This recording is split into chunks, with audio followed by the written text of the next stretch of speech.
Here we have the Super B bottom bracket removal tool designed for BB86 and 90, AKA cranks with 24 mil spindles.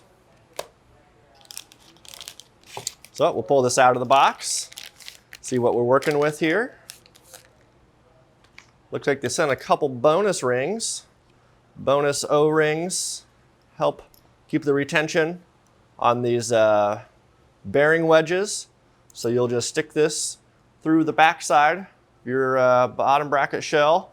This will expand to catch the inside lip of those bearings. And then you just go ahead and give it a nice solid whack. Smack those bearings out of there.